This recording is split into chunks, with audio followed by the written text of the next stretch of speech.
fast. But we've got a lot to get into today. Over to you. All right. Good morning. Good morning. Good morning. Having to reset a couple things over on the live stream. So we got a few people not in with us this morning, but they'll be jumping in over on the Maniac side of things. X. Excuse me.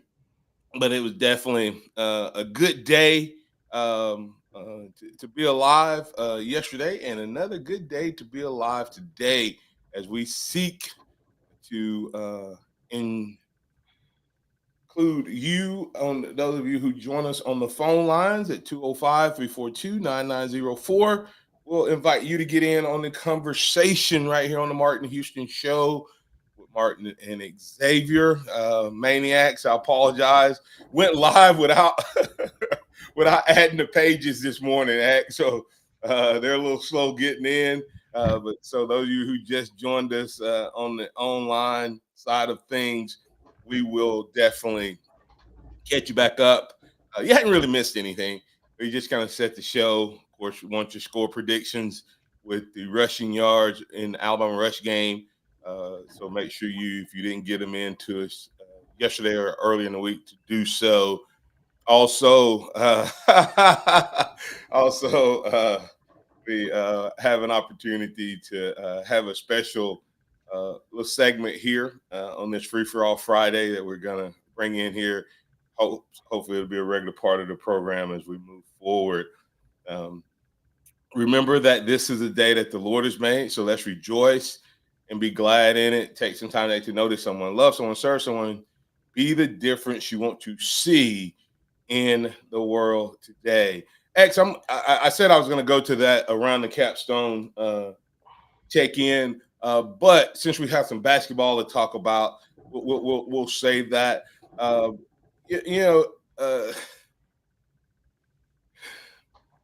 It was funny. Do you remember what my score was, X? 87-83.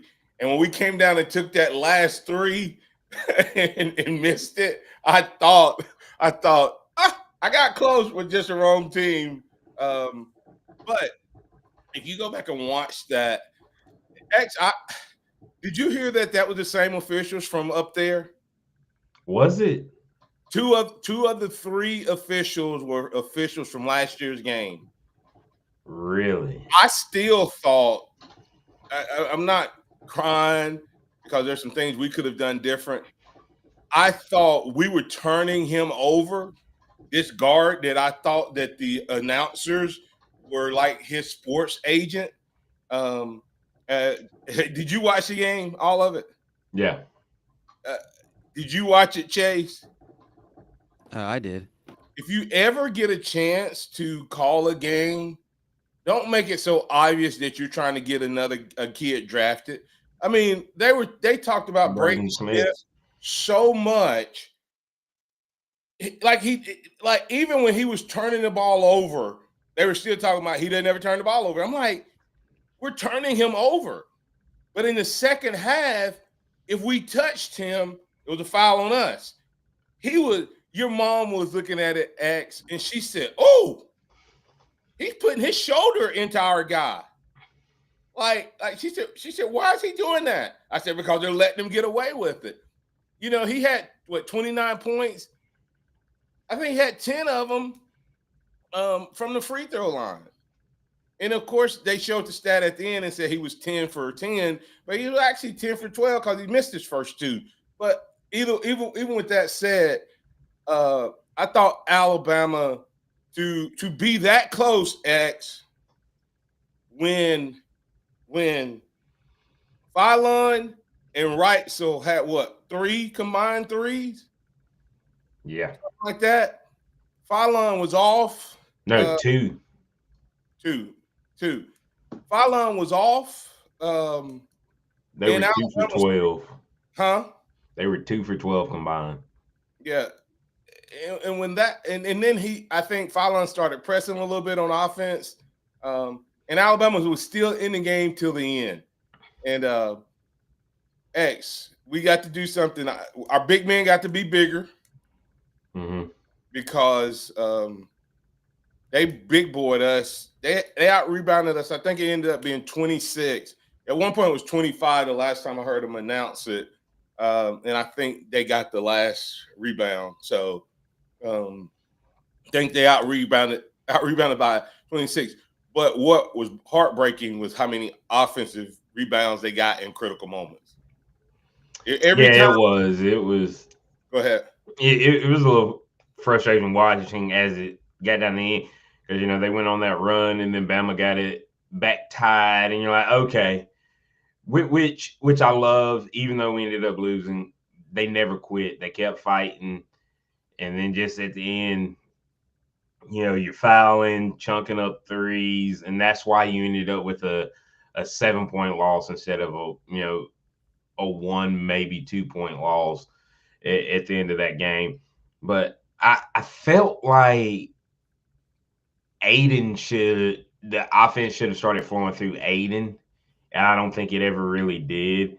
Aiden and Bowen both are shooting very well. I think they gotta take over more when they're hot, when they're going. I understand like it's kind of LeBaron's team, but if you don't have the hot hand, facilitate. And Fallon's a really good facilitator. So and he took more shot. He was 5 for 14. Aiden was 7 for 13. Feed the hot hand. Bowen was 4 for 7. Feed the hot hand. So that's just kind of how. Yeah, and and we're still missing Bethea. Yeah. We don't have him yet, so that's going to be. Yeah, and Alabama, it's kind of funny. It just shows you where Alabama basketball is. We wouldn't be talking about what we could have done to win. We've been like, man, did you see how close we played Purdue? That just shows you where basketball has come. Just a few comments, X, from the audience. Tim Richardson, heavy hitter, said the announcers were horrible. A few maniac moments here. All right, Blind Squirrel Sports said, missed the game, but I heard Nate Oates say something along the lines of rebounding requires effort. How would you guys rate Alabama's effort on the glass? We got big boyed. We got big boyed, and some of it is probably due to what Jacob Powell said, but also the other part is I think their effort and intensity lasted longer than our effort and intensity.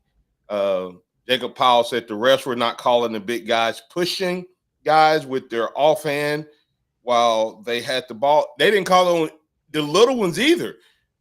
Brayton Smith gets away with a lot of push off. That's how he's so wide open.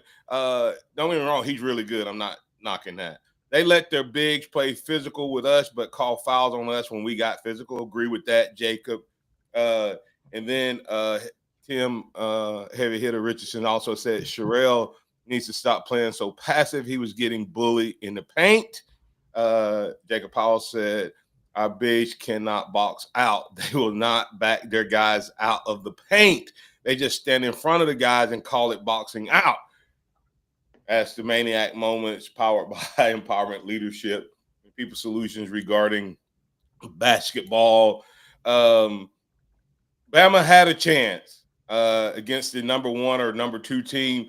They were number 1 at the beginning of the season. Somehow they didn't lose and fell in one of the polls, but who knows? Those 2 teams could meet again. I would say that they had a lot more returning piece parts, X, than we did. And it's early in the season. And I think our team has more gas in the tank, meaning things to improve upon. I don't know that they have a lot more room to improve. They look like they're a pretty put together team already. So I think if we met them again on a neutral court, I like Bama's chances because I don't think Fallon is going to be, as off as he is. And I think Bo Bolin will be even more assertive by that time. Did not realize how good a shooter he was, but dang, that boy can knock him down. Yeah, you can. It's going to be interesting moving forward, and this team still is gelling as a unit, and it's going to. We're 3 games in the season. Alabama's 2-1. We knew that they were going to take an extremely hard path through the non-conference schedule. Still missing what's going to be one of our better players, one of our more consistent players in Bethea until he gets back, which might not happen until conference play. But I'm not concerned about the future of this team. I think it's going to be really good. I think it can be a great season once everybody figures each other out completely. One more maniac moment powered by Empowerment Leadership and People Solutions. MHS 0407 might very well be hitting the nail on the head. As he said, Williamson got pushed around inside, check. And he needs to box out better, check. And he needs to quit taking threes, check. So he kind of nailed it on that one. We'll be back on the other side as we continue this Free for All Friday powered by TJ's Pharmacy and Wellness. You'll listen to the Martin Houston Show powered by Box Eye, with Martin and Xavier powered by Box Eye Care.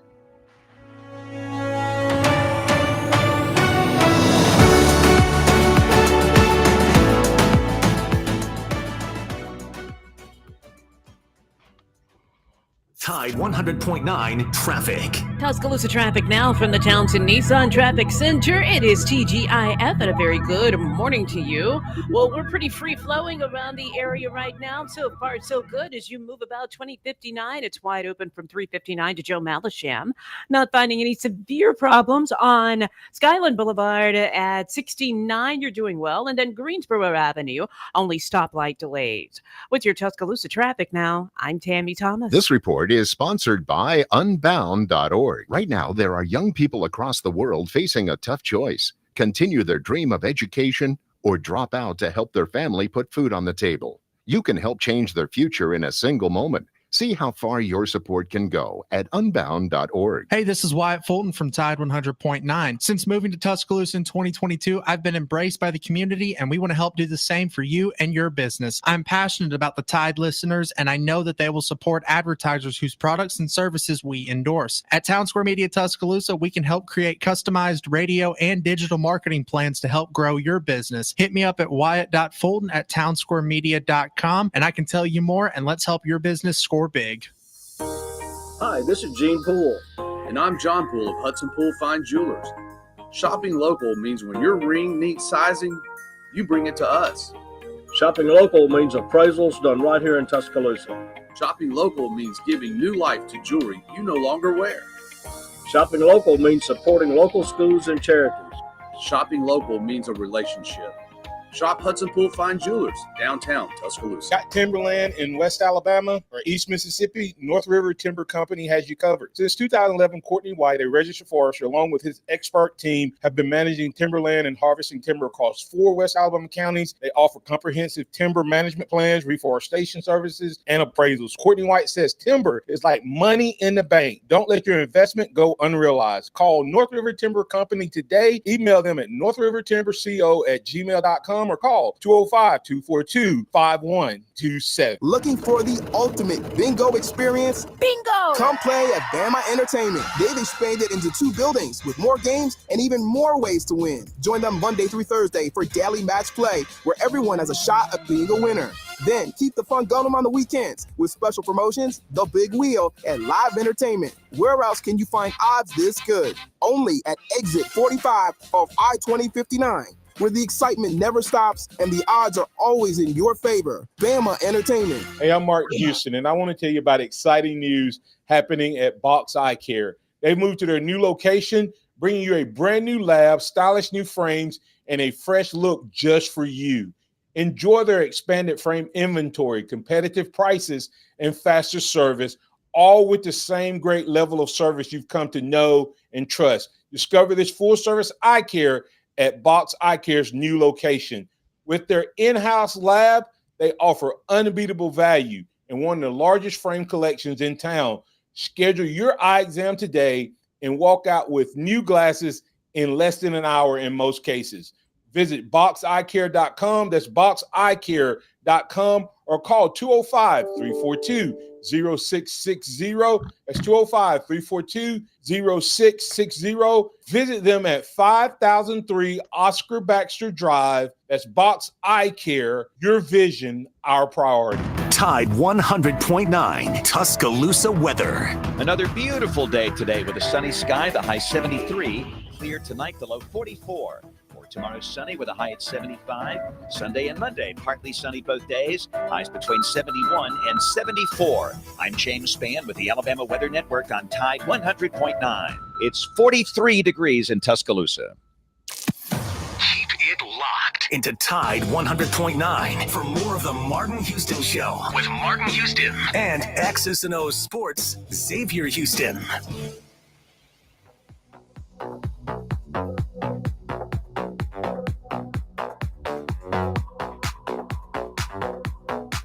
Good morning. Welcome back into the Martin Houston Show with Martin and Xavier, powered by Box Eye Care. It's a free-for-all Friday, powered by TJ's Pharmacy and Wellness. They have that new name, new location, but same trusted ownership and service. Your local pharmacy take care of all of your pharmacy needs. They have free delivery services.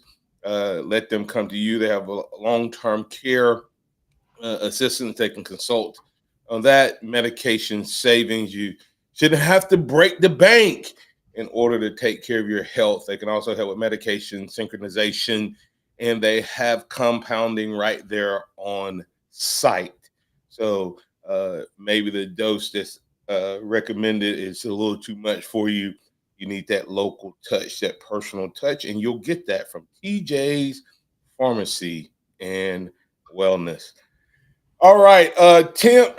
Actually, going to talk a little Bama football. And Tim Coggins asked a question: who won the contest? You know, and I think I mentioned it, but it was early on in the program, and you can always tell the guy who thinks they won, X, because they're the ones that asked about it. The guys who know their score wasn't even close, they just say, "Well, I'm out on that one."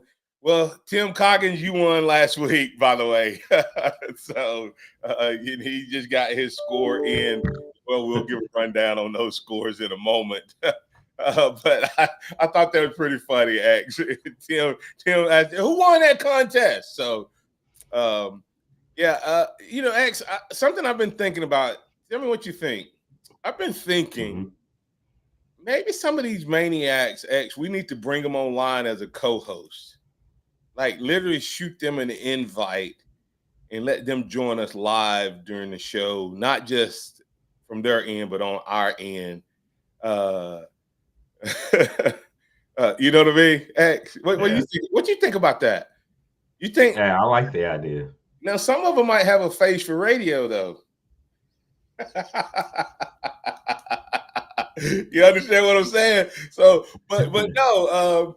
Hey, maniacs! If you think online maniacs, you think that'd be a good idea, and you be up for being a guest host over the next week or two, and maybe even in the playoffs. Who knows?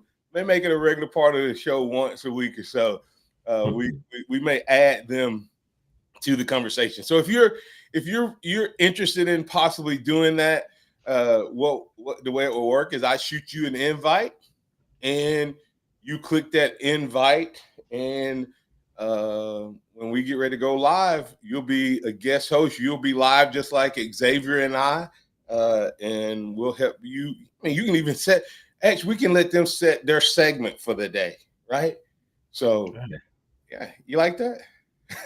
Justin Gore said, I'm pretty good looking. Yeah, like I said, hey, I'm not calling anybody ugly. I'm just saying some people have a face for radio. Miss Pittner put her vote in for Sam. So I've seen Sam. Sam sent me a picture before on Messenger. Sam's a good looking dude. So Sam, you'll be all right. You can pass the test. Oh man. So anyway, thinking about doing that. So you guys just kind of stay tuned for that. And hey, listen, all you guys are faithful. I may try to work all of you in. next year we might do some type of a contest. But hey, we might just work it all in. So we'll play it by the ear, X. But something really neat. We got a new segment starting. New segment starting where we're gonna have a little round of capstones. Those of you who've been listening for a while remember Tony Christian. So let's hear what. Let's check in with Miss Tony Christian for around the capstone with Miss Tony Christian. See if this thing's gonna work this morning. So may have to let me try it again, and we'll make it all work. X, keep us going while I get that set, X. Yeah, and getting into it when we're talking about Alabama versus Oklahoma, it's going to be an interesting matchup when you talk about how good that their defense is against our offense. It's strength against strength, I believe. And everybody talks about the Alabama run defense. X. My name is Tony Christian Ford. I'm reporting from the University of Alabama's campus, where this Saturday, Alabama and Oklahoma will have a matchup. Alabama's head coach, Kalen DeBoer, has led the Tide to an impressive start this season, sitting at 8-1 overall and 5-1 in the SEC. For Alabama, watch quarterback Ty Simpson. He's been sharp this season with over 2,400 passing yards, 21 touchdowns, and just 1 interception. Also, keep a close eye for Jeremy Bernard and Ryan Williams, 2 of Alabama's top offensive weapons. But defensively, Bray Hubbard and Justin Jefferson have been key, combining for over 100 tackles together. Head coach Brett Venables and his team enter the matchup with 7-2 overall and 3-2 in the SEC.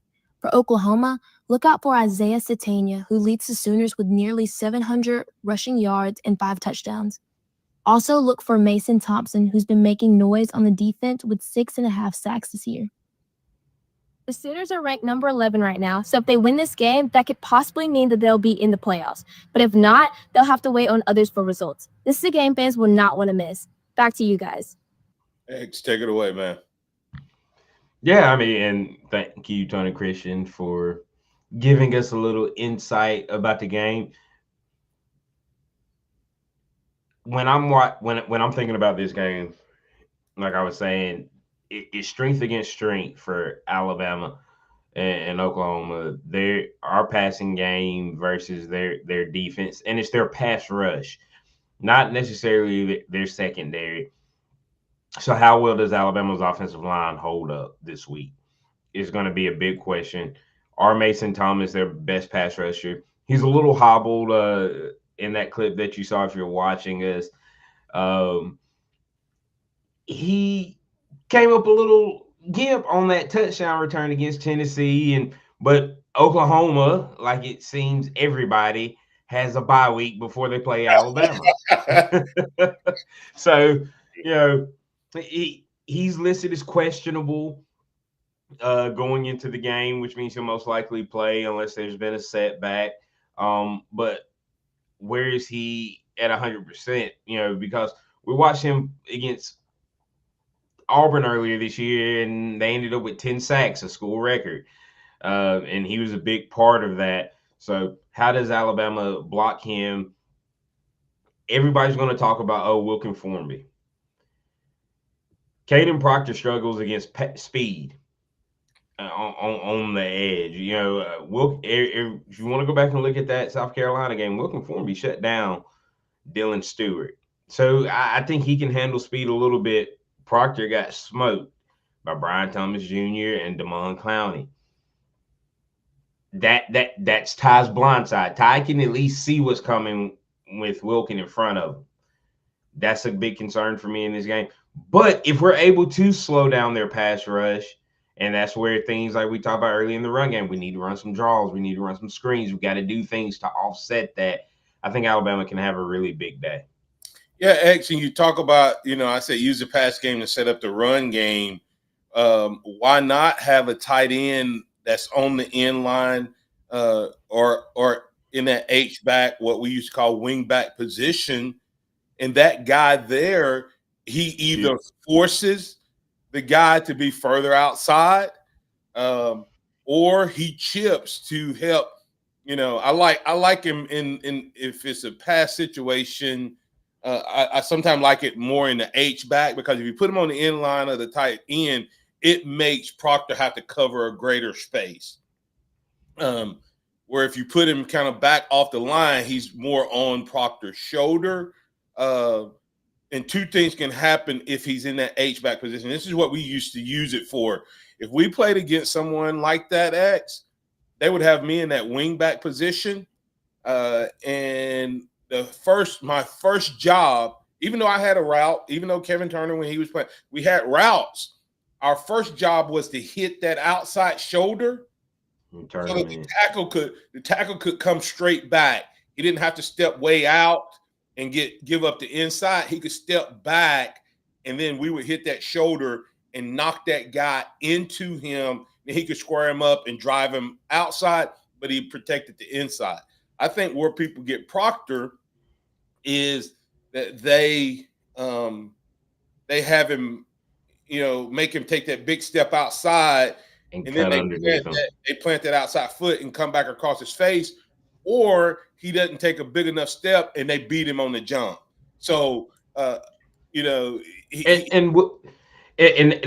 the big thing, like with Proctor and Wilkin, they both overset a lot, and that allows it's fast and that kind of overcompensate speed. Right. And that opens the inside gap. But not only that, does that open the inside gap for that, what makes it really dangerous is when they blitz off of that.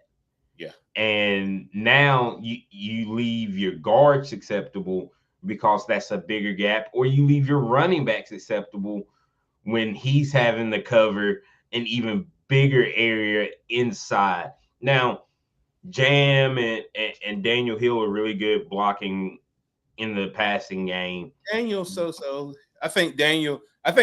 If you had to rank it, it's Jam, Daniel, Kevin of the three guys that we've seen this year, and you have to be careful with that.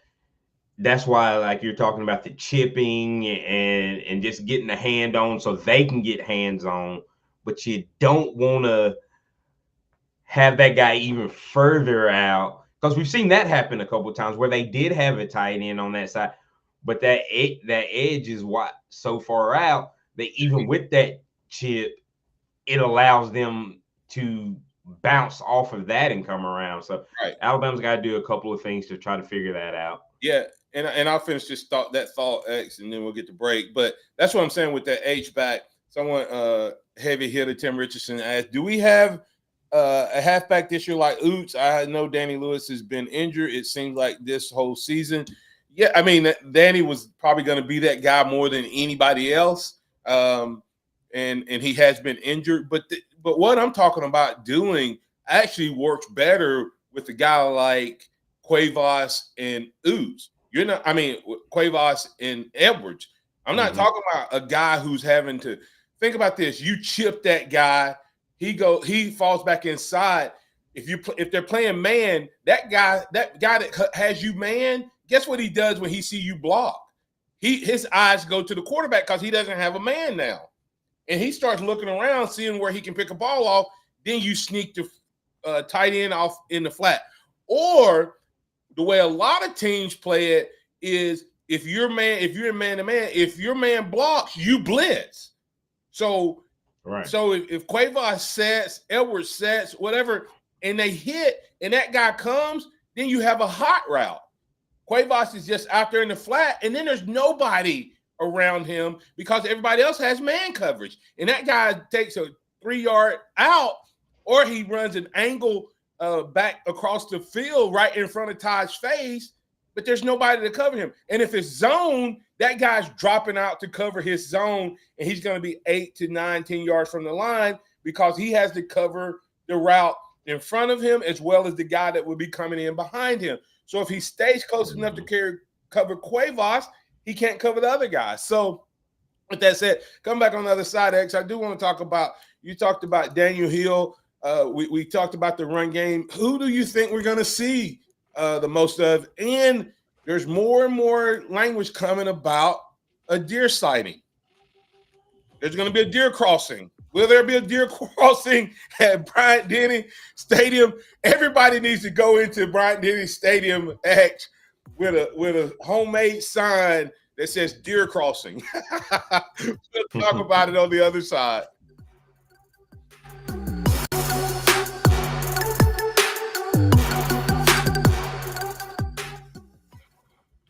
Tide 100.9 traffic. Tuscaloosa traffic now from the Townsend Nissan Traffic Center. It is TGIF and a very good morning to you. Well, we're pretty free flowing around the area right now. So far, so good. As you move about 2059, it's wide open from 359 to Joe Malisham. Not finding any severe problems on Skyland Boulevard at 69. You're doing well. And then Greensboro Avenue, only stoplight delays. With your Tuscaloosa traffic now, I'm Tammy Thomas. Blast your taste buds with the new trolley-flavored Mountain Dew. Bold Dew meets sour sweet trolley candy. It's a flavor collision you've got to try. But hurry, it's only here for a limited time. Mountain Dew Trolley. Do the dew, do the worm. Get a head start on your holiday shopping at Celebrate Local. Shop the halls.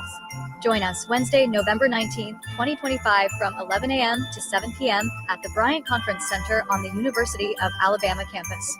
Enjoy a festive shopping experience with local boutiques, artists, and more with free admission. Presented by Visit Tuscaloosa and Premier Service Company. An event by the Chamber of Commerce of West Alabama. Celebrate Local Shop the Halls, November 19th at Bryant Conference Center. If you're looking for a great place to watch the Bama football game, head to Grandstand in Temerson Square. They have a spacious layout with multiple premium flat-screen TVs to watch the game on, pool tables, and dartboards. The restaurant has a variety of American-style food, including bites, burgers, pizzas, and wings. Grandstand is also known for its live music and great drink specials, making it a great spot to catch the game or enjoy a night out with friends. Grandstand, located on 4th Street in Temerson Square, downtown. Whether you're a working professional or an active dad, Gameday Men's Health in Tuscaloosa offers convenient expert back care for all men looking to feel and perform their best. They specialize in testosterone therapy, ED, weight loss therapy, and peptide therapy. Their easy 3-step personalized treatment plan will get you on the right track to feeling and performing better. All you have to do is stop by Gameday Men's Health at 1013th Street East in Tuscaloosa for a free consultation. Did you know that 90% of the lawyers you see or hear advertised aren't even in Alabama? Just think about that. I used this guy, Stephen Mesrano, twice because he did what no other lawyers could do. He won for me, and he can win for you. Mez wins. Thanks, guys. I'm attorney Stephen Mesrano, and I win. Call me, 205-800-8000, and let me fight for you. And when you call, you'll actually talk to me. 205-800-8000. I've got this. No representations made that the quality of legal services to be performed is greater than the quality of legal services performed by other lawyers. 95.3 The Bear and Sports Radio Tide 100.9 and 12:30 a.m. WTBC are partnering with Baumhauer's Victory Grill this season to put you in the best seats in the house at Bryant-Denny Stadium. Sign up online at 953thebear.com. On the app or the Tide 100.9 app. Each week, we'll pick a winner for a pair of tickets to an Alabama home football game. Baumhauer's Victory Grill, with 2 locations in Tuscaloosa, Harper Lee Drive, and Baumhauer South on Courtney Drive. Let Baumhauer's Victory Grill put you in the best seats in the house. Oh my God! With 95.3 The Fair and Sports Radio Tide 100.9 and 12:30 a.m. WTBC. Welcome back to the Martin Houston Show, the sound of Bama sports. Your show, your team, on your home for Alabama sports. Tide 100.9 and streaming on the Tide 100.9 app.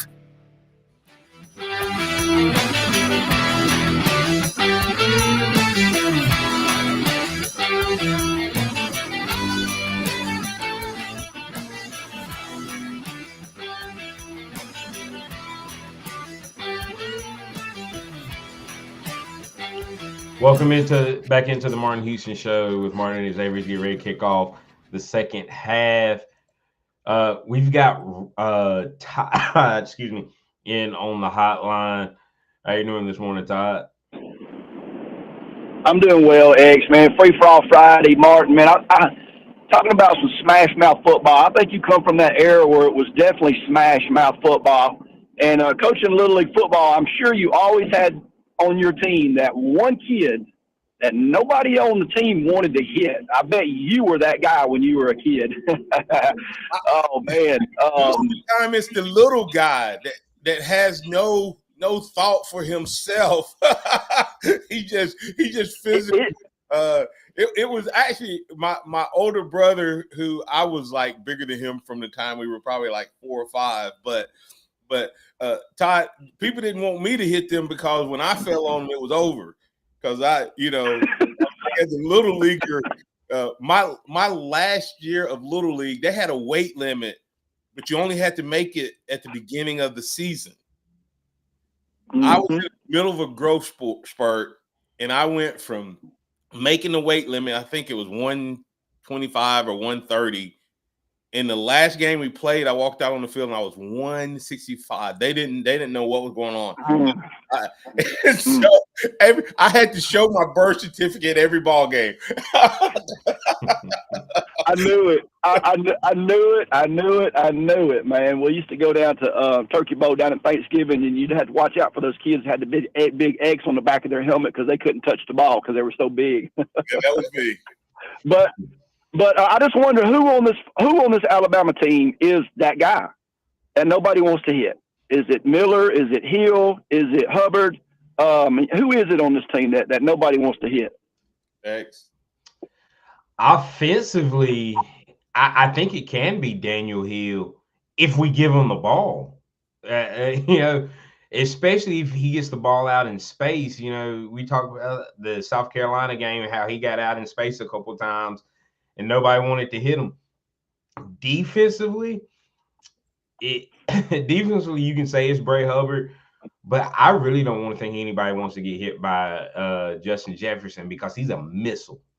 Yeah, it's a 225, 230-pound guy that runs a 4.3. Yeah, and I think there's from the offensive side for me, Todd, I would say it's been disappointing, but I think that guy's Jayden Roberts. I think that's part of the reason Alabama is struggling in the run game because he doesn't seem to be the same player he's been in the past. I thought he would be that Landon Dickerson type of guy, and we don't have that on this O-line. Landon Dickerson on this O-line would transform their mentality. We don't have that guy, and I thought it was going to be Jayden Roberts. So I still don't think people want to hit him when he's on. The other guy that I would say from a defensive standpoint is going to shock you. I think the guy for me is probably Xavier. Biggest leap I've ever seen. I think I've seen a kid take. I think he's special. But I'm going to tell you, the guy who we're going to be talking about 2 years from now, he's going to be Quinnen Williams 2.0, is London Simmons. That dude just flat out plays ball. And we got a lot of young guys like that. But to me, when he's on the field, he's disruptive.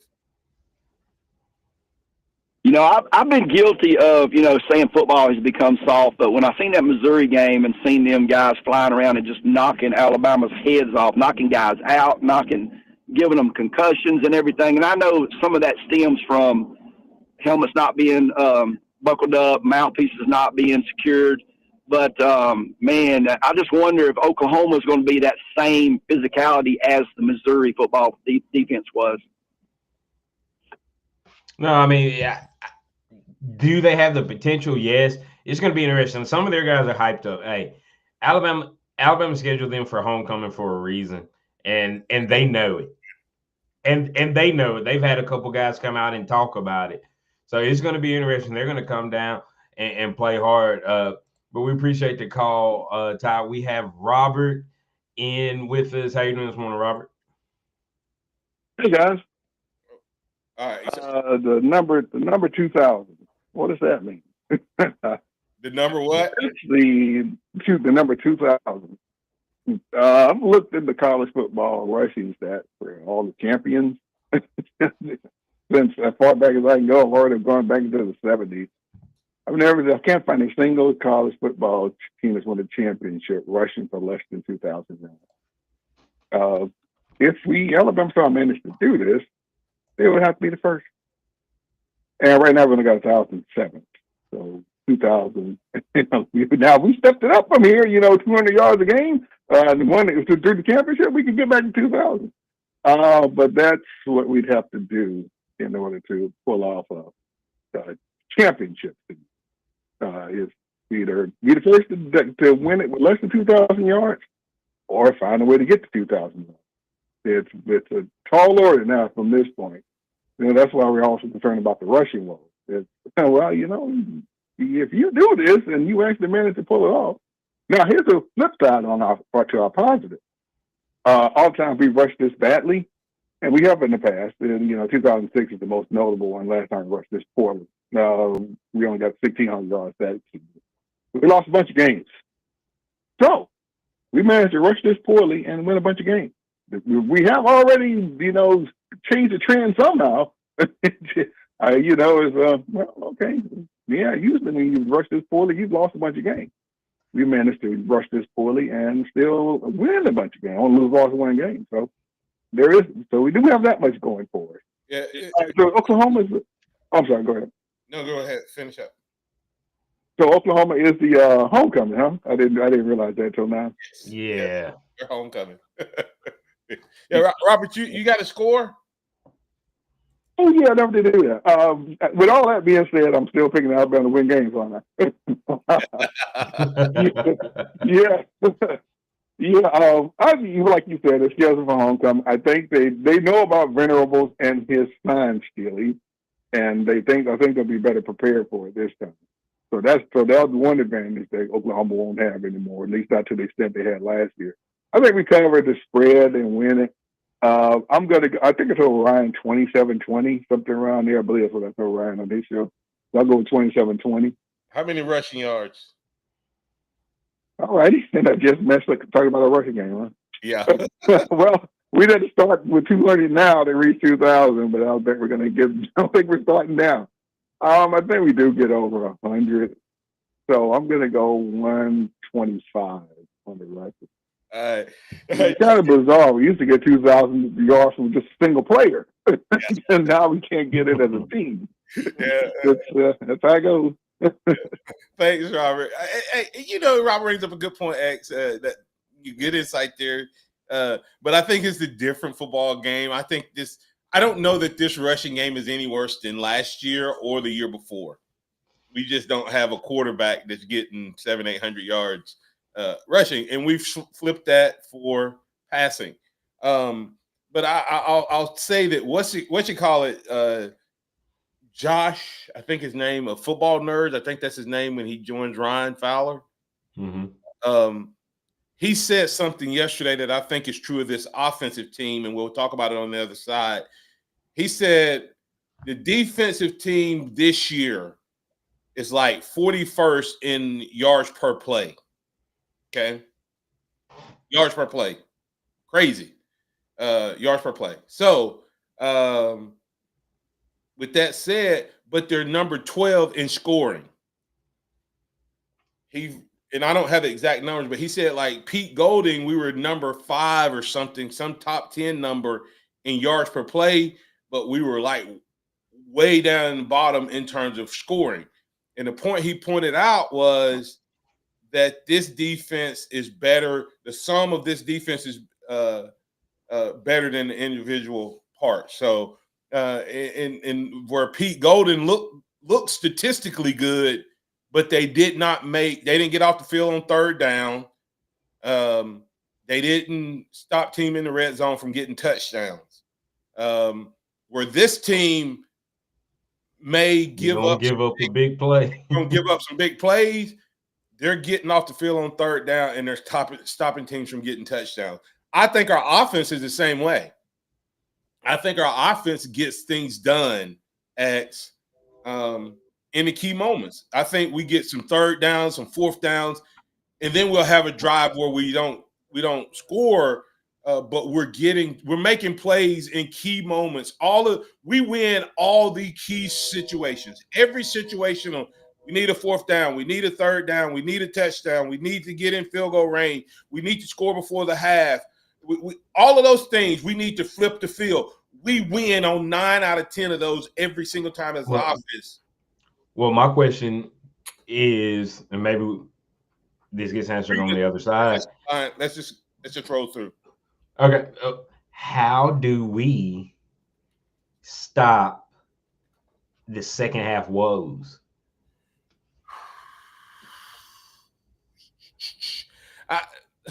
That's a great question, because it's kind of crazy to think about. We've virtually won every game because we've had explosive first half offense and good to decent to good first half defense. And then we've had average offense in the second half and lights out great defense.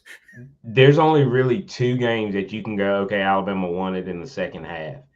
And that was South Carolina and Vandy. Every other game we won in the first half of the game. And what happened in those games? And Missouri, those three games we won in the second half. Every other game we won in the first half. But what did defense do on those? Oh, that's what I'm saying. Unreal in the second half. Absolutely dominant. But they were good against them in the first half too. That was defense play in those games. What you're talking about, defense played complete games. South Carolina defense played a complete game. Offense didn't play a good first half, right? Yeah. Vanderbilt offense didn't play a good first half. Defense was dominant. So when we haven't played well in the first half, defense has been lights out for the entire game. When we've played well in the first half, the defense hasn't been necessarily great, but good enough to keep us ahead. I'm telling you, that's why I love this team, X. I think they still have – it's crazy to think that this team still has something to tank. And I believe, talking about what we're going to do to help that, is I think we're not going to try to come out and be this unbelievable run team, but I believe you're going to see – remember the formation I was talking about earlier? H-back, he can chip off of it and help the pass game, and then he's out in the route. But it also, based on how they play it, if they do not shift outside of that H-back, watch us run a slant play or a toss play off tackle or a toss sweep outside where that guy, those two double team, the H-back and the tackle double team up to the outside linebacker. I think you're going to see that happen. So what's your keys to victory, man? Ball control is number one. Ball control. Then when I'm looking at stopping the quarterback run, John Mateer is just as good as Jackson Arnold at running the ball. Stop him, limit him. If we limit him, he doesn't scare me throwing the ball. He doesn't scare me as a passer as much as he does as a runner. And so I think if we can stop his legs and make him one-dimensional, you stop a lot of the things that they want to do on offense. And we have to be Ryan Grubb, please. Ryan Grubb, do not get gimmicky when you get inside the 40. Jacob Powell, let me see. Jacob Powell agreeing with you. I didn't even see that. Jacob Powell said, first we need to stop the stupid gimmick plays. That will help with the second half offensive woes. Jacob, we on the same page. Yeah, so those are my big 3 things: ball control offensively, no gimmick plays, and stop the quarterback run that turns them more one-dimensional. Yeah, and I heard what's his name? I don't get to listen to him very often, but I got to hear Ryan's show, part of his show yesterday, and I heard Tighter Insider Rodney Orr make a statement that he said, man, he hates getting hit. And this was coming from the Oklahoma fans contingency. They say if you hit him, he'll get careless with the ball. So I'm going to say our pass rush and pressure, not necessarily sacks, but just pressuring him. Get in his face. And they said it's not that he panics. They say he doesn't make good decisions, and he throws it. I think he has 8 touchdowns, 7 interceptions, something crazy. Yeah. So I'm going to say pressure the quarterback, hit him, and turn over the ball. And talked about how they're 16-0 when they win the turnover margin since he's been at Oklahoma. Well, they've had a lot of games where they don't win the turnover margin. That's why he's had the number of losses he's had. So we need to do that. I think we need to stick to our guns, be who we are. Let Ty throw the ball deep. They said that last week we had 4 deep balls against LSU, and we missed like 2 or 3. LSU had only given up 5 passes over 30 yards all year, and we had 4. Protect the quarterback, give them enough time to get the ball deep, and I think our guys can beat their secondary X. So that's kind of my thoughts there. Before we do we have a deer sighting? I think so. I don't know how much, but they've started talking about it. What's his name said sooner rather than later, possibly. Was he playing on the words sooner? AK actually posted something on Twitter X this week that made me go, because he posted that, and then you had Grubb coming out saying what he said. It was like within 24 hours every time. I was like, okay. Yeah, but I think you're going to see Hill touch the ball more. I think you're going to see Hill become the lead dog running the ball. I think there may be a Riley sighting, but Riley or Deere get some touches because I think we need some explosion. They're the best one of the best run defenses, so I'm not looking for us to blow it out. What's your score? I'm going to go 27-13 Alabama. I'm going to give us 110 rushing yards. All right, and I'm going to I got us getting to the 30 mark. I'm going to give us 30. I'm going to give them 20, 30-20. And I'm going to say we break the 100-yard mark as well due to a couple of 30-yard runs. Alabama gets 135 rushing yards. So what was that? 30-20 Alabama. Who you got? Georgia, Texas, X. Real quick. Georgia. All right. Ditto here. Hey, thanks to the Maniacs. Thank all of you guys. Thanks to all the callers, listeners, viewers. You guys been part of the program. I'm Martin Houston. That's Xavier Houston.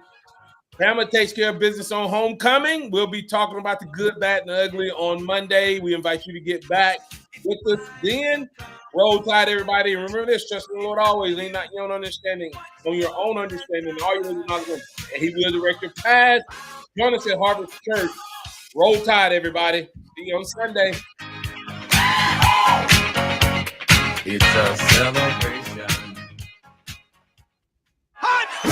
Thank you for listening to the Martin Houston Show on your home for Alabama sports. Tide 100.9 and streaming on the Tide 100.